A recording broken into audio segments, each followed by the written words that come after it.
This is the early edition, a curated weekday guide to major news and developments over the past 24 hours. Curated by Lizzie Jennings and read by an automated voice. Published February 27, 2026 on Just Security, an essential resource for those shaping a just and secure world. Here's today's news. Global affairs. Pakistan bombed Taliban government forces in Afghanistan's major cities overnight, including its capital Kabul and the city of Kandahar. Our cup of patience has overflowed. Now it is open war between us and Afghanistan, Pakistani Defense Minister Khwaja Mohammad Asif said this morning. This is the first time that Islamabad has attacked the Taliban directly, rather than militants allegedly backed by them. The strikes came hours after Afghan troops had attacked Pakistani border positions late on Thursday to retaliate for Pakistani airstrikes on Afghan border areas on Sunday. Both sides reported heavy losses, issuing sharply differing figures that Reuters could not independently verify. Mohammad Yunus Yawar and Asif Shahzad report. Abdul Kahar Afghan and Munir Ahmed report for The Washington Post.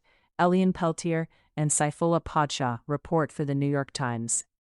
7,667 people died or went missing last year on migration routes, such as crossing the Mediterranean Sea and the Horn of Africa, the International Organization for Migration said yesterday. IOM added that the real death toll is likely far higher as cuts in funding have hit humanitarian access and tracking of deaths. Amina Ismail reports for Reuters. Authorities in the Democratic Republic of the Congo have found 2 mass graves with at least 171 dead bodies in part of eastern DRC that the M23 rebel group has recently withdrawn from, according to the governor of South Kivu, Jean-Jacques Peroussi. Jean-Yves Kamale and Marc Bonchereau report for AP News. World Economic Forum CEO Borge Brende said yesterday that he would resign following an independent investigation by the WEF into his ties to Jeffrey Epstein. Amelia Nierenberg reports for The New York Times. Iran and the United States concluded a 6-hour round of negotiations in Geneva yesterday without a diplomatic breakthrough. Iranian officials and Omani mediators said the two sides had agreed to continue talking next week in an effort to avert war.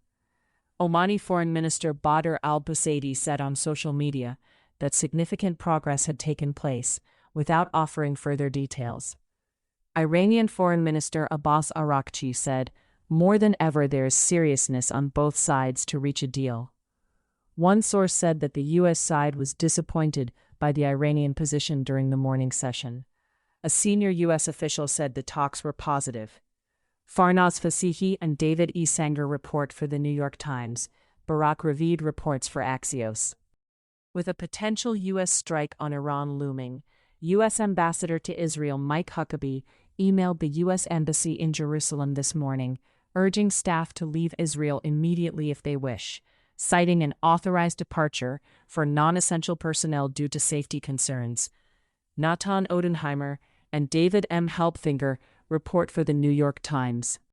China has advised its citizens to avoid traveling to Iran and urged those in the country to evacuate as soon as possible, citing the security situation. State news agency Xinhua reported today. President Trump's claim in his State of the Union address that Iran was working on missiles that will soon reach the United States is not backed by U.S. intelligence reports, according to 3 sources. 2 of the sources said there have been no changes to an unclassified 2025 U.S. Defense Intelligence Agency assessment that Iran could take until 2035 to develop a militarily viable intercontinental ballistic missile from its existing satellite lofting space launch vehicles. Jonathan Landay, Humera Pamuk, and Graham Slattery report for Reuters. Vice President J.D. Vance told The Washington Post yesterday that there is no chance that the United States would be drawn into a prolonged war in the Middle East if Trump authorizes strikes on Iran. While acknowledging that military action in Iran remains possible, Vance said that Trump is being careful to avoid repeating past mistakes like the Iraq War. Senator Tim Kaine, Democrat of Virginia, Minority Leader Chuck Schumer, Democrat of New York, and Senator Adam Schiff, Democrat of California, announced yesterday that they will force a vote in the coming days on their war powers resolution to ensure any military action against Iran is explicitly authorized by Congress. House Minority Leader Hakeem Jeffries, Democrat of New York, and his leadership also announced they will compel a vote next week. Connor O'Brien and Meredith Lee Hill report for Politico. Israel-Hamas war. Israeli airstrikes yesterday killed 8 people in Gaza, according to health officials and the Israeli military. Reuters reports. Sudanese civil war. Attacks carried out by the Sudanese Rapid Support Forces paramilitary on the town of Mistariha in recent days have killed at least 28 people, wounded 39, and displaced more than 3,000 residents, the Sudan Doctors Network said today. Fatma Khalid reports for AP News. U.S. Foreign Affairs. State Department officials on Tuesday warned Syrian Communications Minister Abdul Salam Heikel against relying on Chinese technology in Syria's telecommunications sector, arguing that it conflicts with U.S. interests and threatens U.S. national security, 3 sources said. A U.S. diplomat said that the State Department clearly urged Syrians to use American technology or technology from allied countries in the telecom sector. Syrian officials said infrastructure development projects were time-critical and that Damascus was seeking greater vendor diversity, according to one of the sources. First Lady Melania Trump will preside over a UN Security Council meeting on Monday, the UN said yesterday. Her office said that the meeting will emphasize education's role in advancing tolerance and world peace. Edith M. Lederer reports for AP News. U.S., Caribbean, and Pacific operations. The Cuban authorities yesterday identified those aboard the Florida-registered speedboat, which they say was meant to carry out an infiltration for terrorist purposes. Cuban officials initially mistakenly identified Miami-based activist Robert Azcora Consuegra as a participant. At least 2 of the men, including one who died, were U.S. citizens, one was on a fiancé visa, and the others were believed to be legal permanent residents in the United States, according to a U.S. official. Francis Robles and Patricia Mazzei report for the New York Times. U.S. immigration developments. The United States aims to process 4,500 refugee applications per month for white South Africans, according to a U.S. contracting document. The document states that trailers are being installed on U.S. Embassy property in Pretoria to support the effort, explaining that due to the urgency of the situation, there was no competitive bidding process for the contract. Ted Hessen and Melly Payton report for Reuters. Homeland Security Secretary Kristi Noem acknowledged in a letter to Senator Richard Durbin, Democrat of Illinois, that DHS detained 261 recipients of deferred action for child arrivals and deported 86 of them. Eric Basil Amel reports for Politico. The chief federal judge in Minnesota yesterday identified 210 orders issued in 143 cases in which he said ICE officials had not complied with court orders. The order states that one way or another, ICE will comply with this court's orders, threatening to hold government officials in criminal contempt if the pattern continues. The court is not aware of another occasion in the history of the United States in which a federal court has had to threaten contempt again and again and again to force the United States government to comply with court orders, the judge said. Mitch Smith, Ernesto Londano, and Mattathias Schwartz report for the New York Times. Federal prosecutor Robert E. McGuire yesterday testified that he alone decided to indict Kilmar Abrego Garcia after his wrongful deportation to El Salvador, denying that the Trump administration forced his hand, even as internal emails showed senior Justice Department officials closely monitoring and pressing the case. The hearing was examining whether the charges were filed vindictively amid political attacks on Abrego Garcia. Alan Feuer reports for the New York Times. Denver Mayor Mike Johnston, D., yesterday announced that federal immigration agents are banned from city property, while also mandating Denver law enforcement to protect protesters. Johnston issued the ban via an executive order. Ryan Mancini reports for The Hill. U.S. domestic developments. The Federal Reserve, in sealed proceedings, is asking a judge to quash a pair of subpoenas issued as part of U.S. Attorney Jeanine Pirro's criminal investigation into Chair Jerome Powell, according to sources. C. Ryan Barber, Sadie Gurman, and Nick Timmeros report for The Wall Street Journal. Hillary Clinton yesterday denied ever meeting Epstein or knowing anything about his crimes in her closed-door deposition in front of the House Oversight Committee. Annie Carney reports for the New York Times.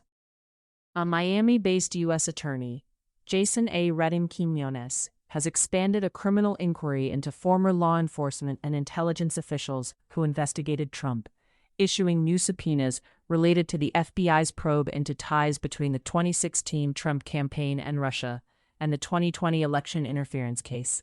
Charlie Savage reports for the New York Times. The Kansas state government yesterday invalidated the driver's licenses and birth certificates of transgender residents who changed the gender on those documents, in accordance with a new law.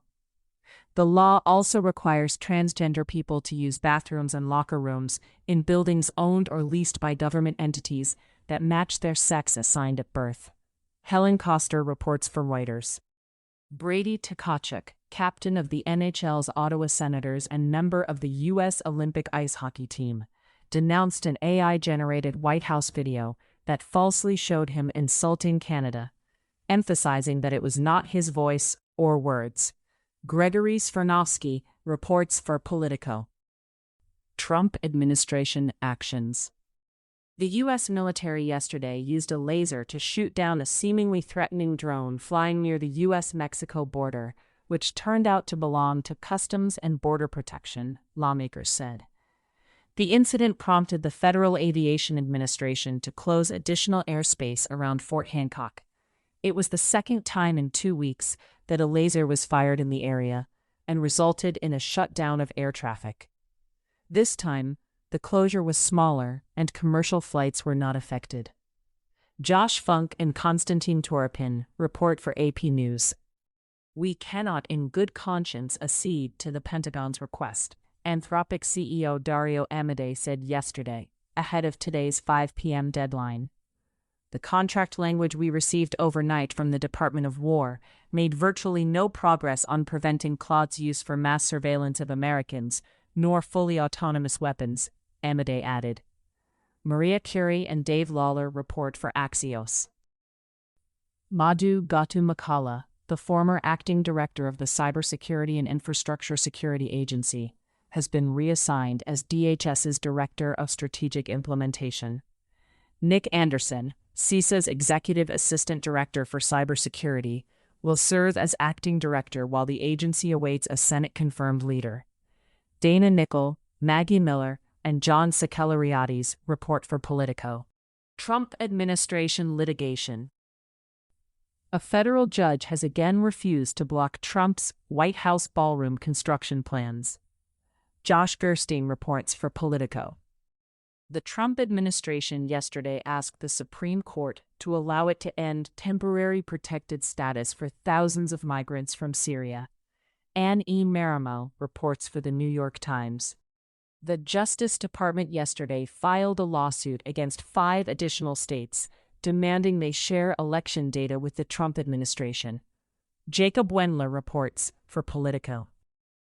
The family of UN Special Rapporteur on the Occupied Palestinian Territories Francesca Albanese filed a lawsuit on Wednesday against the Trump administration, challenging the sanctions that the U.S. government imposed against her over her support for the prosecution of Israeli leaders and international companies involved in the war in Gaza.